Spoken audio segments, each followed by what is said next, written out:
Na frente de 45 funcionários, a nova presidente da Ápice Logística demitiu Rafael Torres, o pai solo que trabalhava ali em silêncio havia 8 anos. Ele não discutiu, não implorou, desprendeu o crachá, guardou uma caneca lascada, 2 cadernos e uma fotografia da esposa falecida dentro de uma caixa de papelão e saiu andando em meio às risadas. Beatriz Andrade acreditava ter se livrado de um homem sem ambição nenhuma. 10 minutos depois, ela passou pela mesa vazia dele e viu um cartão preto de metal pousado ali. Não entendeu o que aquilo significava, mas o rosto do primeiro homem que o leu contou tudo. O que exatamente Rafael havia deixado para trás? Antes de continuarmos, se histórias sobre gente quieta que se revela essencial são o tipo de coisa que faz você ficar até o fim, pode se inscrever agora. Contamos uma dessas toda semana, e a próxima só chega até você, se o algoritmo souber que você está aqui. É só isso que a gente pede. Agora vamos voltar para aquela mesa. A luz da cozinha acendeu às 6h40 da manhã e Rafael Torres se movia por ali como um homem que já atravessou aquele cômodo 10.000 vezes. Preparou um sanduíche de peito de peru, cortou na diagonal porque a filha tinha decidido, aos 9 anos, que diagonal era a única geometria aceitável para um sanduíche, e o guardou no potinho de marmita azul. Depois arrancou um quadradinho do bloco de notas ao lado da cafeteira e escreveu 4 palavras nele. Ele vinha escrevendo esses bilhetes todas as manhãs de aula havia 5 anos, desde o março em que a esposa morreu, e nunca tinha deixado passar um único dia. Camila desceu às 6h55, com o cabelo meio preso e a mochila já aberta. Tinha 15 anos agora, mergulhada na fase de achar o pai levemente constrangedor, e pegou a marmita sem olhar para ele, resmungando algo sobre uma prova de biologia que ia repetir. Descolou o bilhete da tampa e o guardou no bolso da jaqueta do jeito que as pessoas guardam coisas que decidiram não tratar como sentimentais na frente de testemunhas. Na geladeira atrás dela, um calendário de papel pendurado meio torto sob um ímã, tinha um quadradinho de dezembro circulado 2 vezes em caneta vermelha. Prazo de inscrição antecipada para a faculdade. No balcão, ao lado da cesta de correspondências, ficava um envelope da seguradora que Rafael tinha trazido da caixa de correio 5 dias antes e ainda não tinha aberto. Às 7h50, ele entrou no estacionamento de funcionários da Ápice Logística e passou pela entrada norte, onde Raimundo Souza estava sentado atrás da mesa de segurança havia 13 anos. Raimundo já tinha passado dos 55, era largo de ombros e tinha a calma particular de um homem que viu uma empresa inteira de gente aprender o rosto dele e esquecer o nome. Perguntou sobre o time de futebol de Camila, e Rafael contou que tinham perdido por 3 gols e que a filha havia culpado o árbitro, o campo, o clima e, por fim, brevemente, a si mesma. Raimundo riu, e Rafael subiu para o 4º andar. Às 8h05 ele encontrou a oscilação. Era quase nada. Um conjunto de marcações de horário no corredor de distribuição oeste, desalinhando-se em frações de segundo. O tipo de coisa que o software de monitoramento tinha sido treinado para classificar como ruído e descartar. Rafael não acreditava que fosse ruído. Abriu 3 janelas e começou a eliminar possibilidades. Não era falha de hardware, porque os mesmos racks estavam limpos em todos os outros canais. Não era problema de carga, porque o volume daquela manhã era comum e a oscilação tinha começado antes do volume aumentar. Restava a coisa que ele já tinha visto 2 vezes antes, uma vez no outubro ruim 5 anos antes e outra durante uma atualização de rotina logo depois. E quando checou a fila de reconciliação, encontrou exatamente o que esperava encontrar, sentado ali como uma impressão digital. Resolveu em 30 minutos. Depois registrou como manutenção de rotina, uma linha que ninguém lia, e seguiu em frente. Tiago Nogueira acompanhava tudo da mesa do outro lado do corredor.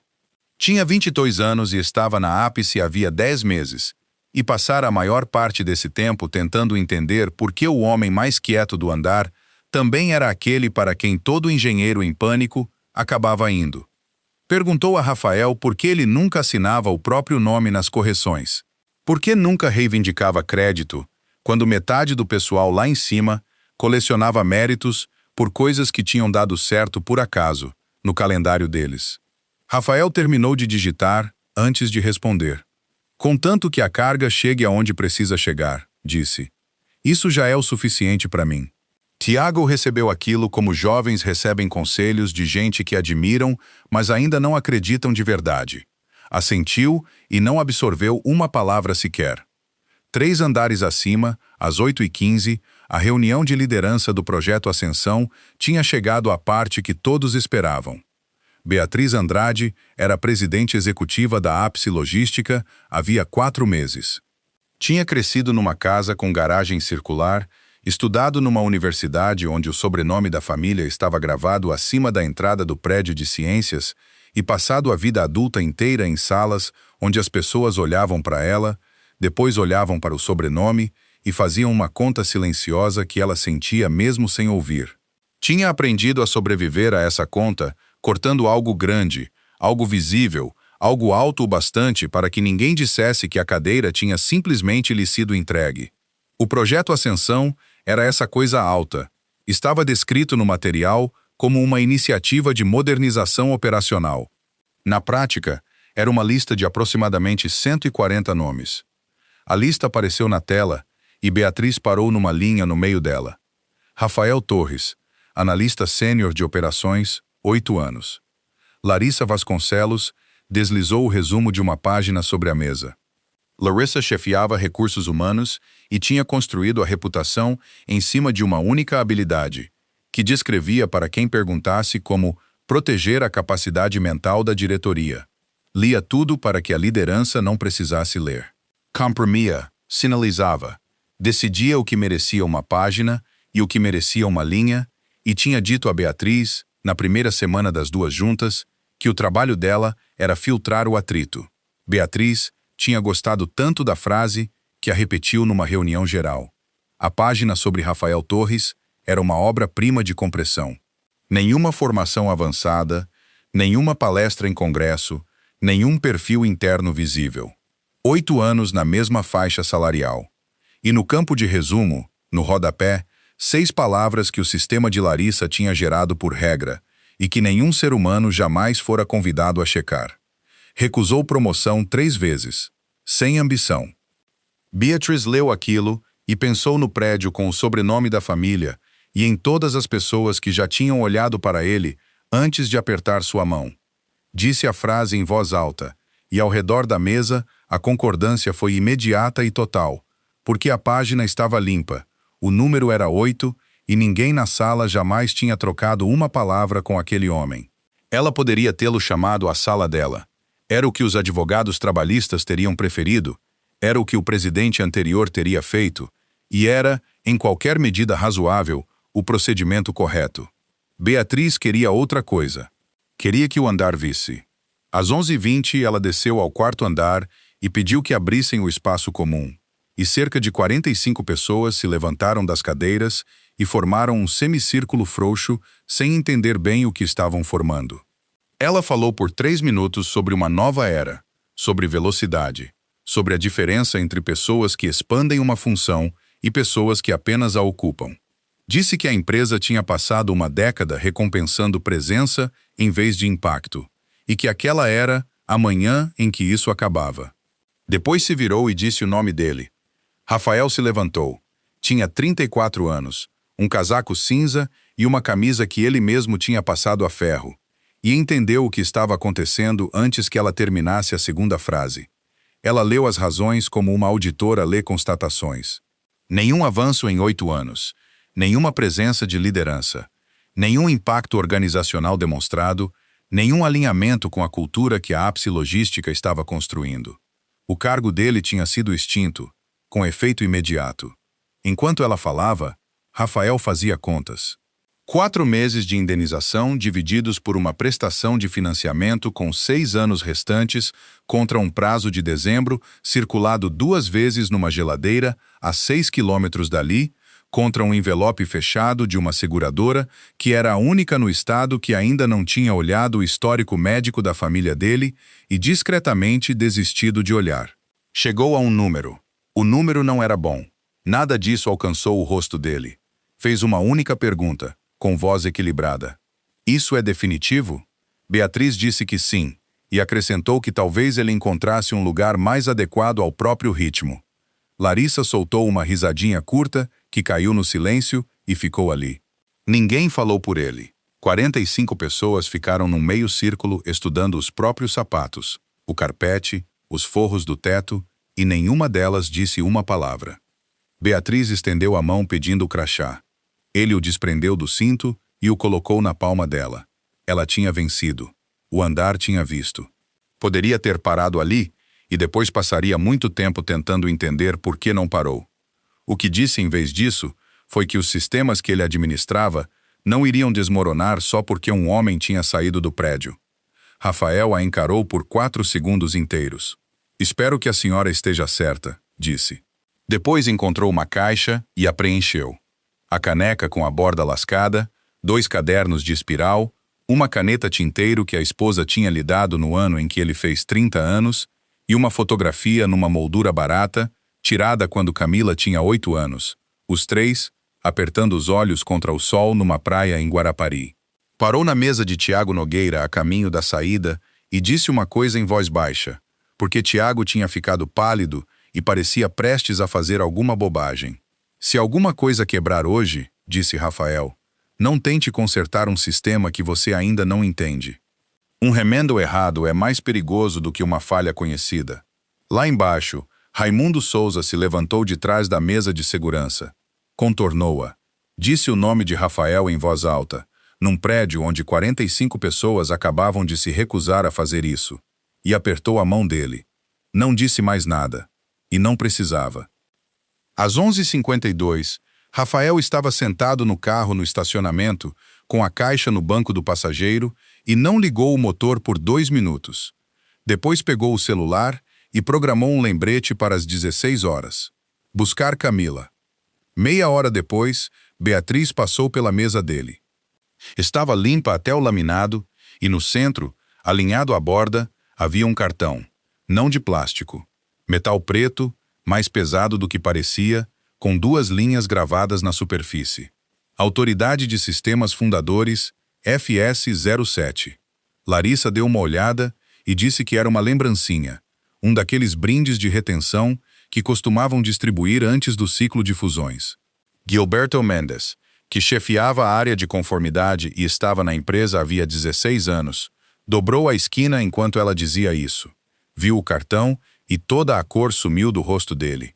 Pediu a Beatriz, com uma voz que fez 2 pessoas nas mesas vizinhas levantarem a cabeça, para chamarem Norberto Salgado ao telefone imediatamente. Levaram o cartão a um leitor na ala de operações, porque Gilberto não deixou ninguém tirá-lo do prédio. Segurou-o pelas bordas. Quando entrou na fenda, o terminal ficou escuro por um instante e depois produziu 2 linhas de texto. Autoridade legada reconhecida. Rafael Torres. E embaixo, depois de uma pausa longa o bastante para Beatriz abrir a boca, evento de desligamento registrado. Gilberto não explicou o que aquilo significava. Já estava discando, e a ligação foi para um número em Recife, porque Norberto Salgado estava fora do estado desde domingo e levaria boa parte da tarde para voltar. Ocetras a quilômetros dali, numa central de registros que a Ápice Logística alugava e quase nunca visitava, um processo que dormia havia 8 anos, verificou uma condição, constatou que ela estava satisfeita e começou a rodar. Beatriz Andrade acreditava ter demitido um funcionário. O que de fato havia acontecido era que a própria arquitetura da empresa tinha registrado a saída dele e começado a reagir. O primeiro alerta chegou às 12h41 e ninguém deu importância. O Corredor Oeste reportou uma falha de sincronização num único canal de reconciliação, e o engenheiro de plantão confirmou e jogou o chamado na fila da tarde, porque era o que o manual mandava fazer com uma falha isolada num único canal. Às 12h58, o Polo Sul produziu a sua própria. Às 13h15, havia 19 alertas abertos em 3 grandes centros de distribuição, e a fila de confirmações tinha deixado de ser uma fila e virado uma parede. Renata Dias subiu do andar de operações com o laptop ainda aberto nas mãos. Comandava a infraestrutura da Ápice havia 8 anos E tinha fama de não se abalar, e Beatriz notou, antes mesmo de Renata dizer qualquer coisa, que ela não estava nada tranquila agora. As falhas não tinham relação entre si, disse Renata. E esse era o problema. 3 plataformas diferentes, 3 fornecedores diferentes, 3 modelos de dados diferentes, todos oscilando na mesma direção e no mesmo ritmo, o que não deveria ser mecanicamente possível, a não ser que algo por baixo dos 3 estivesse traduzindo entre eles. Beatriz perguntou o que era esse algo. Renata disse que não sabia. Tinha passado 30 minutos tentando encontrá-lo na documentação de arquitetura, e não estava lá. Não mal documentado. Não documentado no sentido de que os diagramas atuais descreviam um sistema em que aquilo não existia, e mesmo assim, todo o rastro que ela seguia passava por ali. Beatriz mandou trazerem quem quer que fosse o responsável para uma sala. O engenheiro que respondeu era jovem o bastante para olhar primeiro para Renata e só depois para a presidente executiva, e o que disse foi a frase que apareceria 11 horas depois no primeiro parágrafo de um relatório preliminar de auditoria. O Torres geralmente cuida dessa parte. Ninguém na sala riu. Larissa Vasconcelos, perto da porta com um tablet apertado contra o peito, disse alguma coisa sobre como pontos únicos de conhecimento eram exatamente o que a modernização deveria eliminar. E Beatriz a ouviu dizer isso e não respondeu, porque uma coisinha fria e pequena tinha começado em algum lugar, atrás do externo, e ela estava ocupada demais, ignorando aquilo. Mandou trazerem para ela tudo que Rafael Torres já havia documentado. A equipe de registros levou 20 minutos para voltar, e o que trouxeram foram 4 páginas. 8 anos de trabalho. 4 páginas de orientação geral escritas numa voz simples e sem pressa, do jeito que um homem escreve quando está explicando algo a alguém que ele espera que seja paciente. A primeira linha nem parecia um documento técnico. Este sistema não pode ser documentado da maneira convencional. Beatriz leu 2 vezes.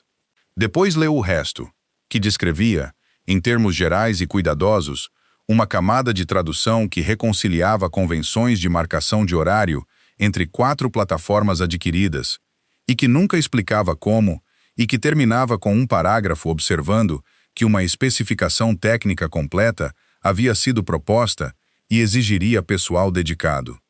Foi Renata quem encontrou as propostas, porque foi a única pessoa no prédio que pensou em procurar no arquivo de solicitações de investimento em vez do técnico. Havia 3. A primeira tinha sido submetida no 5º ano de Rafael na empresa, pedindo 2 engenheiros e 9 meses para produzir uma especificação arquitetônica completa da camada de tradução, incluindo modos de falha e procedimentos de recuperação. Tinha sido negada. A segunda, no 7º ano, pedia um engenheiro e 12 meses. Negara. A terceira, submetida 10 meses antes, não pedia nenhum efetivo adicional, apenas tempo protegido, 1 dia por semana, durante 1 ano. O código de negativa da terceira solicitação era o mesmo das outras 2. Baixa prioridade estratégica. A assinatura de aprovação, embaixo, pertencia a Larissa Vasconcelos. Renata virou a tela para que Beatriz visse e não disse uma palavra sobre o que aquilo significava, porque não precisava. Tiago Nogueira encontrou o nome às 13h50. Estava vasculhando arquivos de configuração um a um, à mão, porque as ferramentas de busca não retornavam nada, e ele tinha ficado sem ideias criativas. Num comentário de cabeçalho, num arquivo que não era modificado havia 3 anos, enterrado sob um aviso de direitos autorais e uma variável de caminho duplicada, alguém tinha escrito uma palavra em letras maiúsculas. Atlas. Assim que teve o nome, o resto se desfez rápido, como um nó quando se puxa o fio certo. Atlas era uma camada intermediária.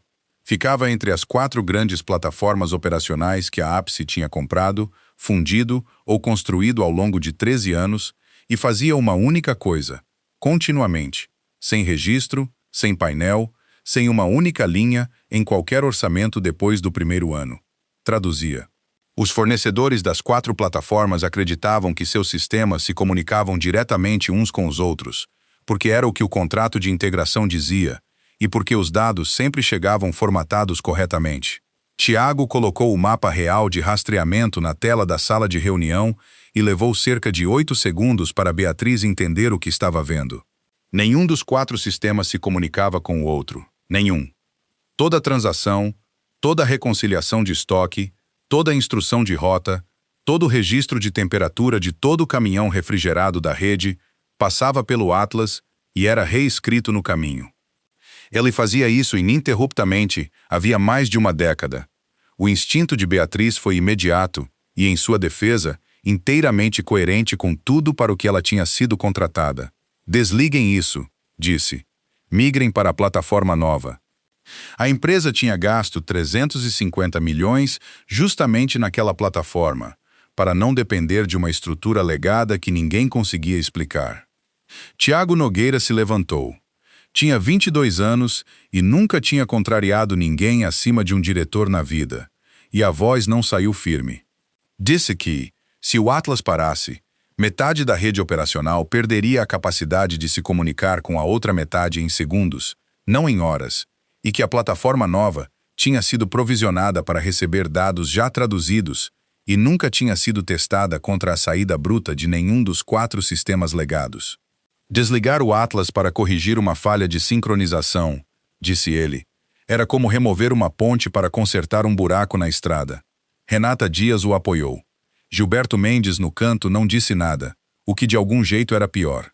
Beatriz se sentou de novo. Eram 14h20. Estava há 4 meses no maior cargo que já tinha ocupado, e tinha acabado de ser obrigada a dizer em voz alta, na frente de 6 dos próprios diretores, que não entendia a coisa mais importante da empresa que comandava.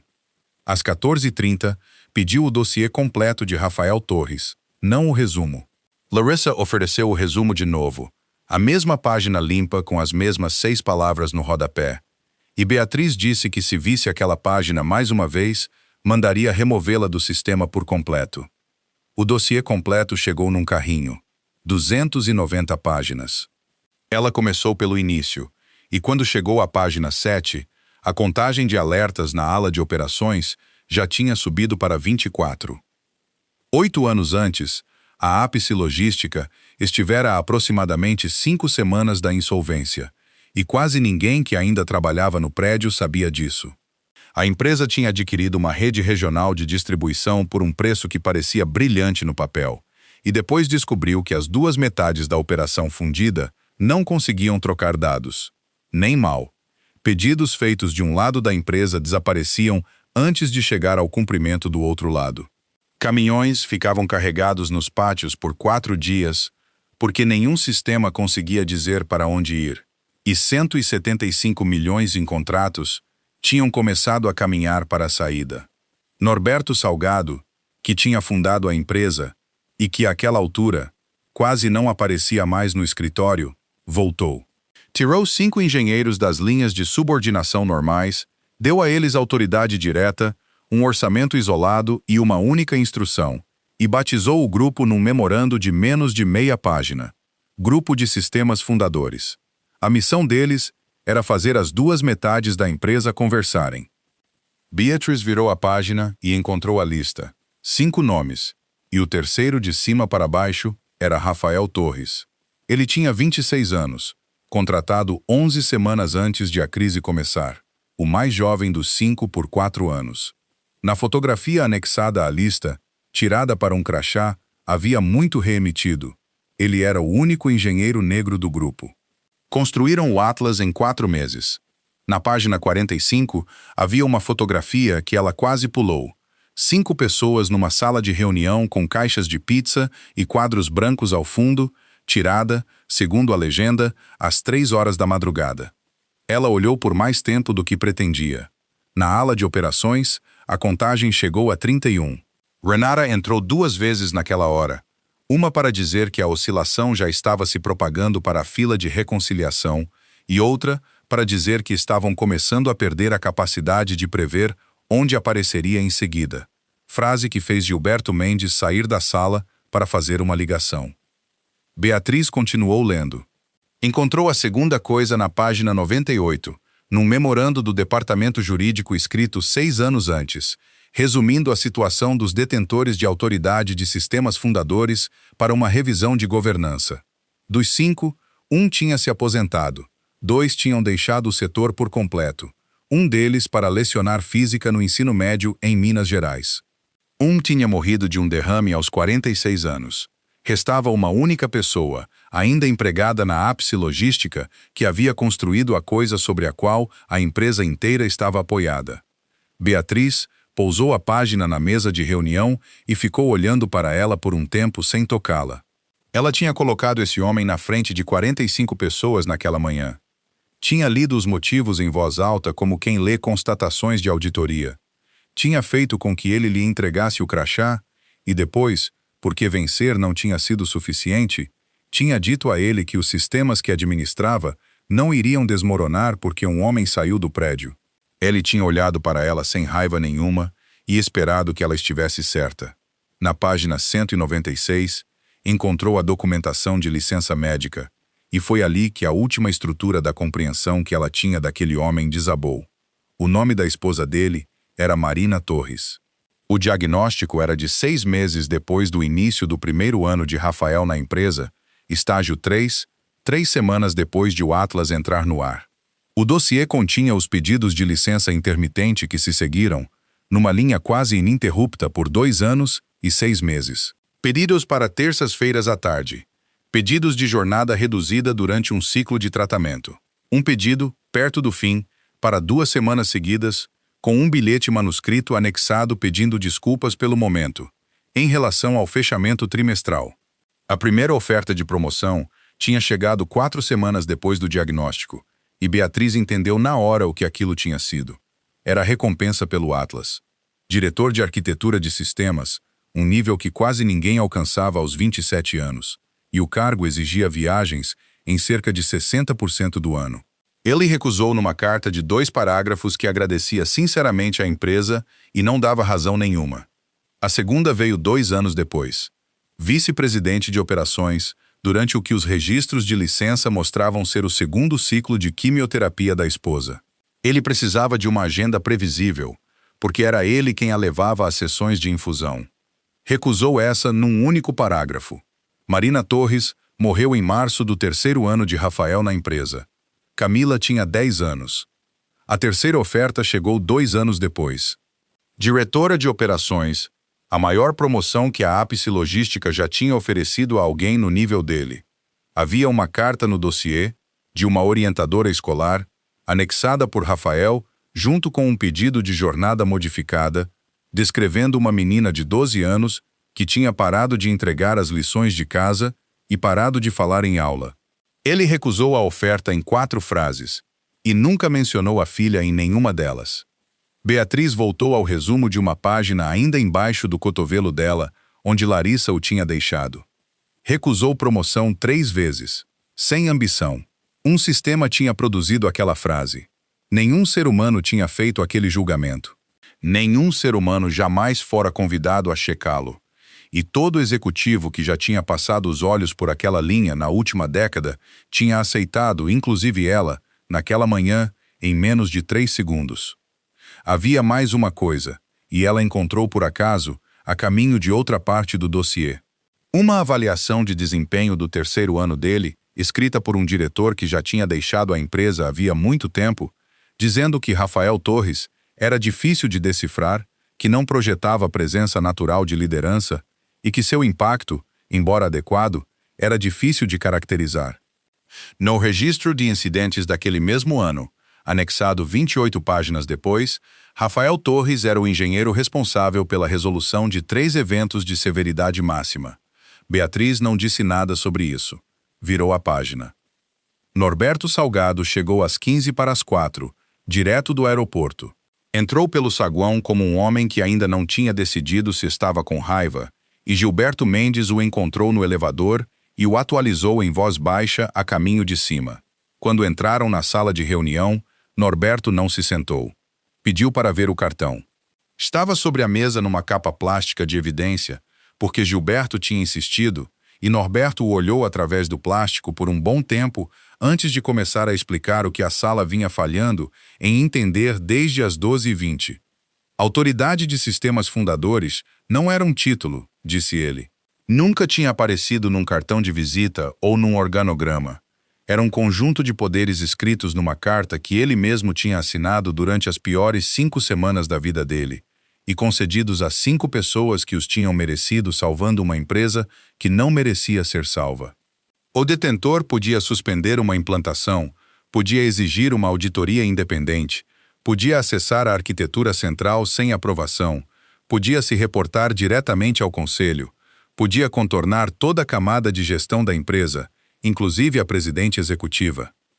Beatriz ouviu a última parte e entendeu, com uma clareza quase física, o que aquilo significava. Fez a pergunta que a sala inteira já estava segurando. Se ele tinha aquela autoridade, por que não a tinha usado naquela manhã? Por que tinha ficado ali e entregado o crachá a ela? Gilberto Mendes respondeu, e levou um instante para organizar as palavras. Havia 2 motivos, disse, e o primeiro era procedimental. Segundo a carta fundadora, um pedido de suspensão registrado por um detentor de autoridade ficava numa fila de confirmação do Conselho por 24 horas antes de se tornar exigível, para que 5 engenheiros com poder extraordinário não pudessem parar a empresa num dia ruim, sem supervisão. Ele virou o laptop. Às 9h06 daquela manhã, 2h14 antes de Beatriz Andrade reunir 45 pessoas no espaço comum, Rafael Torres havia usado a autoridade de sistemas fundadores para registrar um pedido de suspensão contra a próxima implantação de migração programada. Ainda estava na fila, com 18 horas restantes, e o conselho nunca tinha visto. Esse era o primeiro motivo. O segundo não era procedimental. Em 8 anos, disse Gilberto, Rafael Torres tinha usado aquela autoridade um total de 4 vezes.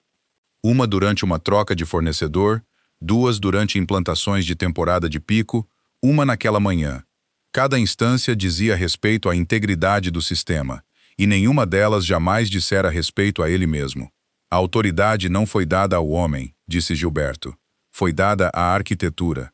Ele, aparentemente, tinha entendido isso melhor do que qualquer pessoa que a concedeu.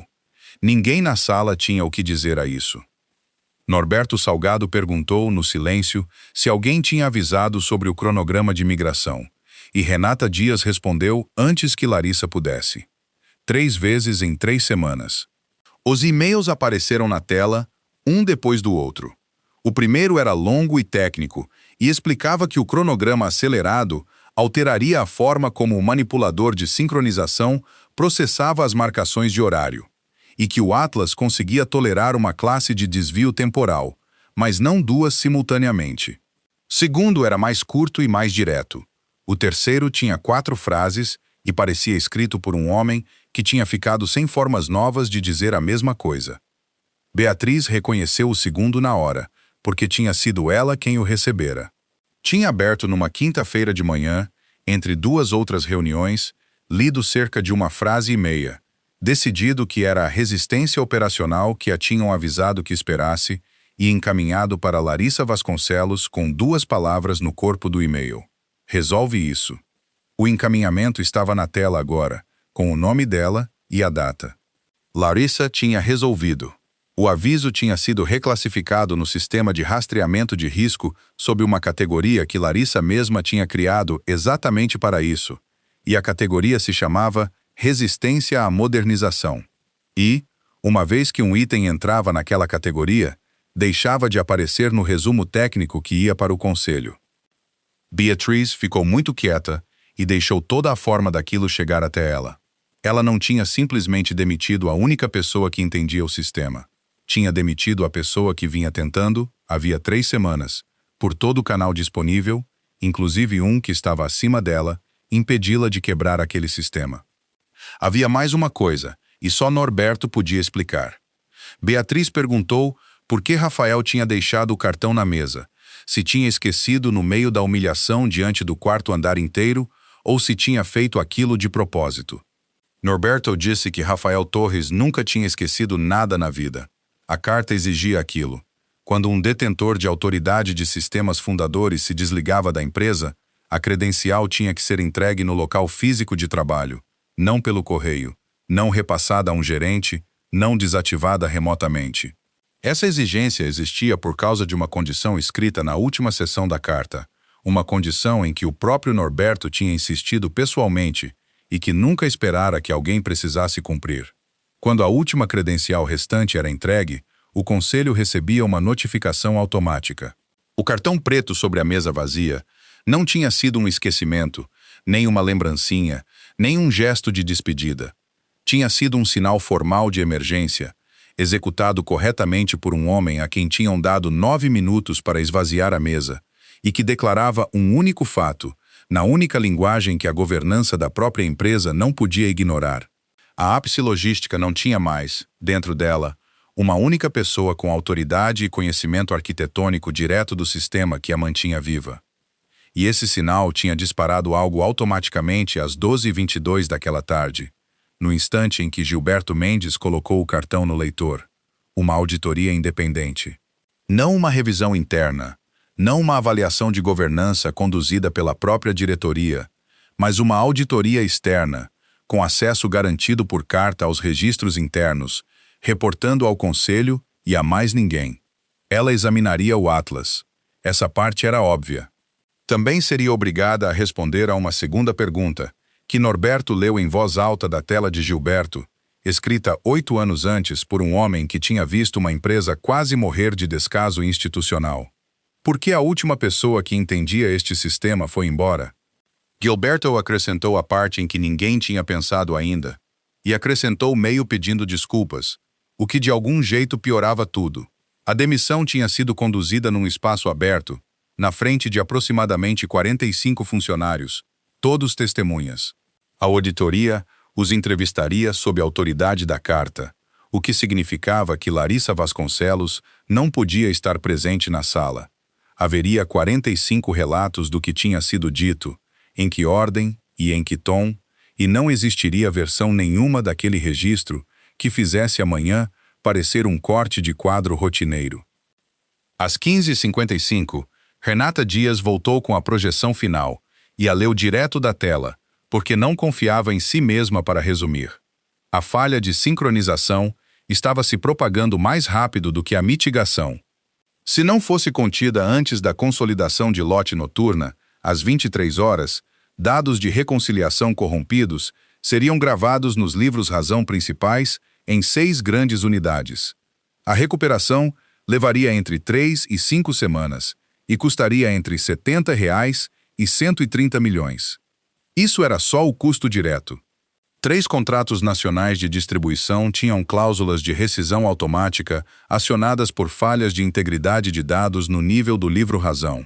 2 estados licenciavam o corredor farmacêutico refrigerado da empresa sob a condição de cadeia de custódia verificada e contínua, o que os livros-razão corrompidos romperiam, e aquele corredor abastecia 7 hospitais.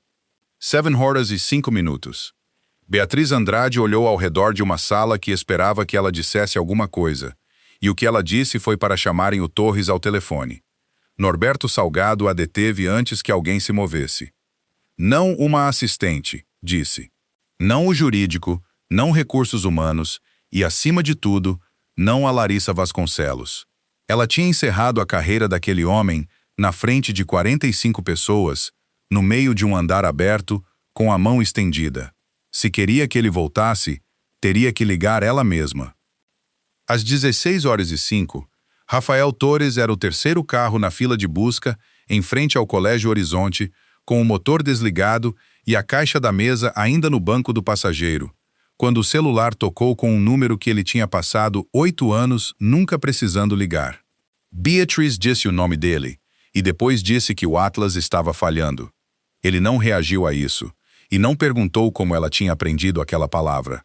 O que fez foi perguntar 3 coisas, uma de cada vez, esperando cada resposta antes de fazer a próxima pergunta. Qual corredor produziu o primeiro alerta? Em que direção a fila de reconciliação estava desviando, atrasada ou adiantada? E o que tinha sido implantado nas últimas 72 horas? Beatriz leu o número da versão e a data direto da tela. Então ele descreveu, de dentro de um carro estacionado a 20 quilômetros dali, um sistema que não tocava desde as 11h20 daquela manhã. O corredor oeste teria falhado primeiro, porque carregava a configuração de manipulador mais antiga. O Polo Sul teria seguido dentro de 20 minutos. O desvio estava atrasado, não adiantado, o que significava que não era falha de relógio nenhuma, mas uma mudança de comportamento no manipulador, e a fila de reconciliação estaria agora absorvendo duas classes diferentes de desvio ao mesmo tempo, coisa que o Atlas nunca tinha sido projetado para suportar. Porque é a única forma dessa falha se desenvolver, disse ele. E porque eu escrevi para a senhora sobre isso há 3 semanas. Ela pediu que ele voltasse. Eu não trabalho mais para a Ápice Logística, disse ele. Não disse para machucá-la. Não havia aspereza nenhuma na frase, o que de algum jeito era pior de ouvir. Beatriz entendeu que ele tinha apenas declarado um fato que ela mesma tinha tornado verdadeiro às 11h22 daquela manhã, com uma mão estendida. Pelo para-brisa, as portas do colégio se abriram e os alunos começaram a descer as escadas, e Camila apareceu entre eles, com a jaqueta pela metade, acenando. No banco do passageiro, ao lado da caneca lascada e da fotografia da praia de Guarapari, ficava o envelope fechado da seguradora. Ele o tinha carregado para fora de casa naquela manhã, sem saber por quê. Olhou para a filha, depois para o envelope. "Deixa eu te ligar depois", disse, e desligou. Levou-a para casa. Perguntou sobre a prova de biologia, e ela contou que tinha ido mais ou menos tão mal quanto o previsto. E ele disse que uma nota ruim em outubro nunca tinha decidido o rumo da vida de ninguém. Ela perguntou se ele estava bem, porque havia algo no carro que parecia errado para ela, e ele disse que tinha sido um dia longo, o que era verdade e não era resposta nenhuma. Não contou a ela que tinha sido demitido. Ela subiu. Ele ficou na cozinha, com o casaco cinza que usara para sair do prédio, olhando para o calendário na geladeira, com um quadradinho circulado 2 vezes em vermelho. Depois ligou de volta. Norberto Salgado já estava na linha, e Gilberto Mendes também, e Beatriz disse a coisa que não conseguia imaginar dizer, 6 horas antes, numa sala de reunião cheia de executivos ouvindo. "Precisamos de você." Rafael não a fez repetir, e não a fez esperar. O que fez foi estabelecer condições, e nenhuma delas era sobre ele mesmo. Todas as novas implantações suspensas, até uma revisão independente aprová-las. O conselho passaria a receber dados técnicos brutos, sem camada de resumo entre os engenheiros e a diretoria. Toda avaliação de risco preservada em sua forma original, sem edição. Um mecanismo formal dando a qualquer engenheiro o direito de objetar a uma implantação, sem precisar passar pela própria linha de gestão. E nenhuma retaliação, nunca, contra quem levantasse um risco. Não pediu o próprio cargo de volta. Não pediu título, nem dinheiro, nem que ninguém fosse demitido. Norberto Salgado perguntou por que, então, ele estava voltando. "Porque tem 2.800 pessoas movendo carga hoje à noite", disse Rafael, incluindo um corredor refrigerado que abastece 7 hospitais, e nenhuma delas teve nada a ver com o que aconteceu esta manhã. Raimundo Souza abriu a porta norte para ele às 17h20.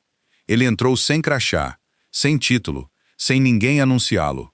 Atravessou o 4º andar com o mesmo casaco cinza, sem carregar nada, e a sala foi ficando quieta em sessões conforme ele passava, do jeito que um campo fica quieto quando uma sombra se move sobre ele.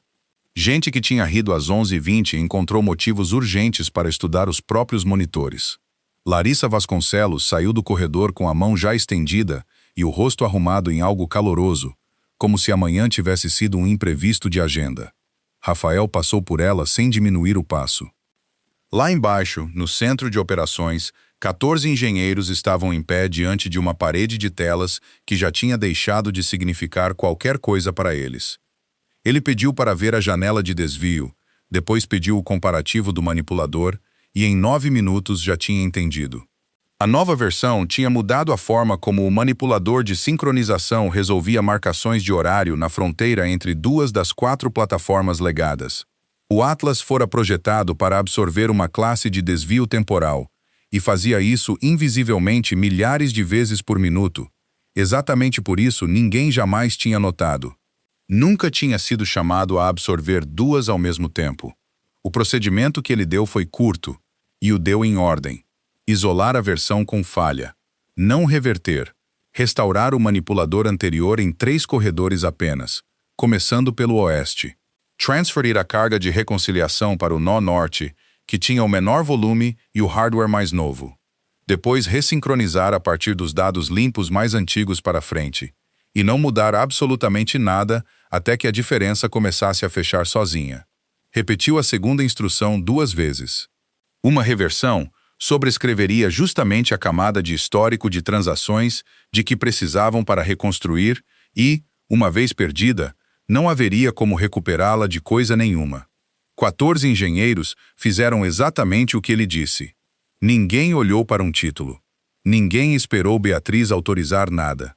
Beatriz, de pé no fundo da sala, não tentou autorizar nada, porque finalmente tinha entendido algo sobre a diferença entre cargo e comando. Às 19 horas, a diferença começou a fechar.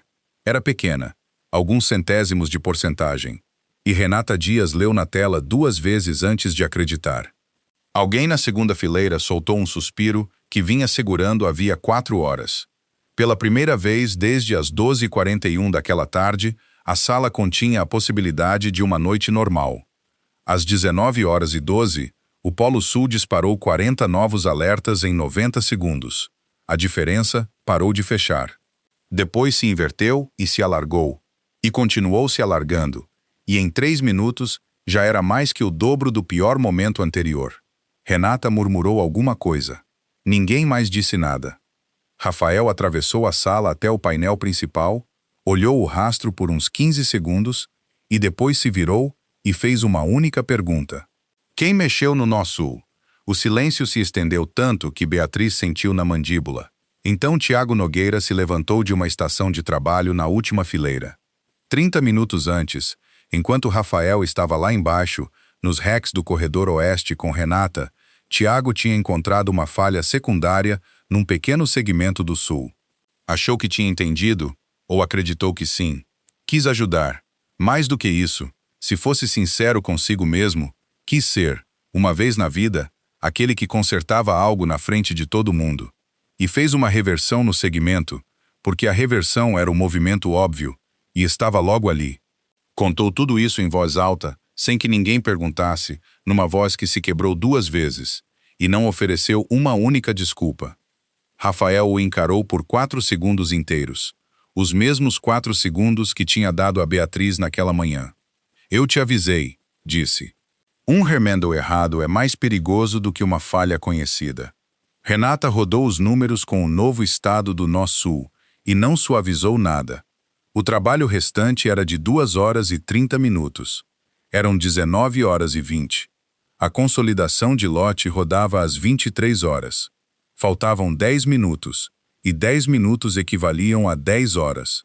Ninguém no centro de operações se moveu. Em algum lugar atrás de Beatriz, um dos executivos começou a falar sobre contingência e assessoria jurídica de contrato e parou quando ninguém respondeu. O que Rafael Torres fez em seguida foi a coisa em que Beatriz pensaria pelo resto da carreira.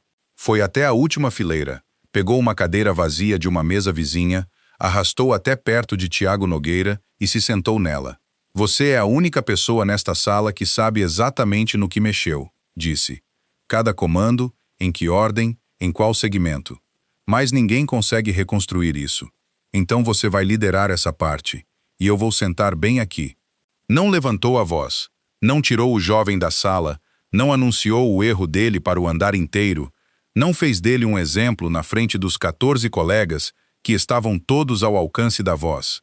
8 horas antes, num espaço aberto 3 andares acima, uma presidente executiva tinha reunido 45 pessoas para assistir um homem ser desmontado pelo crime de ser difícil de resumir. Beatriz ficou no fundo do centro de operações e assistiu ao exato oposto disso ser feito, sem nenhum comentário, pelo mesmo homem a quem ela havia feito aquilo, e entendeu, finalmente, o que de fato tinha custado à empresa naquela manhã. Nunca tinha sido sobre uma camada técnica.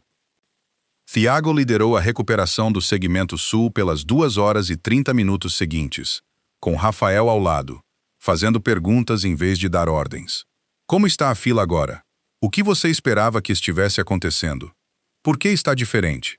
Às 21h50, Tiago encontrou algo. A fila de reconciliação carregava um sinalizador de prioridade legado de uma das 4 plataformas originais. Um campo que tinha sido descontinuado anos antes e nunca removido, e a fila ainda o respeitava. Isso significava que um segmento podia ser ressincronizado fora de ordem sem quebrar a garantia de sequência. Não estava nas 4 páginas. Não estava em lugar nenhum. Rafael leu a definição do sinalizador, leu de novo e disse que, em 8 anos, nunca tinha pensado em usá-lo daquele jeito. Aquilo ganhou 30 minutos. A diferença começou a fechar às 22h06. Fechou devagar, depois de forma constante, depois mais rápido do que qualquer um tinha projetado, e a sala parou de conversar por completo em algum momento depois das 22 horas, porque conversar parecia que podia perturbar alguma coisa. Às 22h26, a diferença de reconciliação chegou a 0. A consolidação de lote estava a 34 minutos de distância. Não houve comemoração. 14 engenheiros se sentaram quase ao mesmo tempo, e o único som no centro de operações por um tempo foi a ventilação. Rafael se levantou e vestiu o casaco cinza. Beatriz desceu do fundo da sala. Tinha ficado ali por 5 horas sem dar uma única instrução técnica, e nunca na vida tinha sentido nada parecido com o que sentiu atravessando aquele andar. Ele não facilitou para ela. Esperou. Ela disse que teria as condições redigidas e assinadas pelo conselho até o fim da semana, todas às 5, sem alteração. Ele aceitou e depois se virou para Tiago Nogueira, que ainda estava sentado na estação de trabalho, olhando para a diferença zerada, como se ela pudesse se inverter caso ele parasse de observar. Amanhã, 7 da manhã, disse Rafael. Eu te mostro o resto. Depois, foi para casa, porque já era quase 23 horas, e havia uma marmita para preparar em 7 horas. O conselho se reuniu às 8 horas da manhã seguinte, e as constatações preliminares da auditoria tinham 4 páginas, o que os auditores registraram como uma coincidência infeliz. 11 alertas técnicos tinham sido removidos de relatórios antes de chegarem aos diretores. 6 avaliações de risco tinham sido editadas depois de submetidas. 3 propostas financiadas para documentar o Atlas tinham sido negadas como baixa prioridade estratégica, e 45 funcionários tinham testemunhado uma demissão que a auditoria descreveu, numa linguagem que o conselho precisou ler 2 vezes, como o ponto visível final de uma cultura em que levantar uma preocupação tinha se tornado um risco de carreira. Larissa Vasconcelos deixou o prédio antes do meio-dia. Tinha passado uma carreira inteira removendo o que ela chamava de atrito e saiu sem nunca chegar a entender direito o que os auditores tinham encontrado, que era que, numa empresa daquela idade, parte do atrito não é atrito nenhum. Parte dele é a estrutura que sustenta o peso, e só se descobre qual é qual quando se retira. Beatriz Andrade não foi demitida. Norberto Salgado deu a ela 2 opções.